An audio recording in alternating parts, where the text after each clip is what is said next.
తీర్థయాత్రలకు వెళ్లే వారికి ఉపయోగపడే విషయం. మన దేశంలో ప్రధానంగా చాలా పురాతనమైన కాలభైరవ క్షేత్రాలు ఉన్నాయి.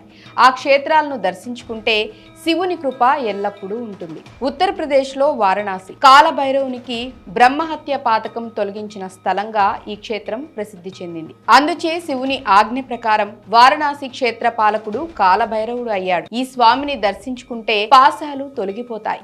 మధ్యప్రదేశ్లో ఇండోర్ దగ్గర ఉన్న ఉజ్జయిని క్షేత్రం. ఇక్కడ గర్భాలయంలోని శ్రీ కాలభైరవుని విగ్రహం పూర్తిగా సింధూరంతో పోయబడి ఉంటుంది. స్వామి విగ్రహం మద్యాన్ని సేవిస్తుందంటే ఇది సైన్స్కి కూడా అంతుపట్టని విచిత్రంగా ఉంది. ఛత్తీస్గఢ్లోని జగదల్పూర్ దంతేవాడ క్షేత్రం. ఇక్కడ ప్రాచీనాలయం ధ్వంసం కాగా భైరవ మూర్తులు ఒక చిన్న పాకలో కొన్ని శతాబ్దాలు పూజలందుకుంటున్నారు. ప్రస్తుతం కనిపించే భైరవ మందిరం ఇటుకలతో నిర్మించబడిన గోడలు, పైకప్పుగా పెంకులతో కనిపిస్తుంది. ఈ మందిరంలో 4 భైరవ మూర్తులు దర్శనమిస్తాయి. అవేంటంటే వనభైరవుడు, జటాభైరవుడు, గదాభైరవుడు, తాండవ భైరవుడు. అస్సాంలోని గౌహతి దగ్గర తేజ్పూర్ క్షేత్రం.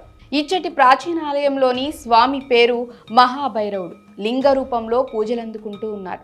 సుమారు 5500 సంవత్సరాల క్రితం శివభక్తుడైన బాణాసురుడు ఈ లింగాన్ని ప్రతిష్ఠించి పూజించినట్లు స్థల పురాణం చెప్తోంది. నాగపాములు ఈ లింగాన్ని పూజించేవి అనుటకు నిదర్శనంగా ఆలయ ప్రాంగణంలో సర్ప స్తంభాలు ఆలయం ముందు ప్రవేశ ద్వారంగా ఉన్నాయి.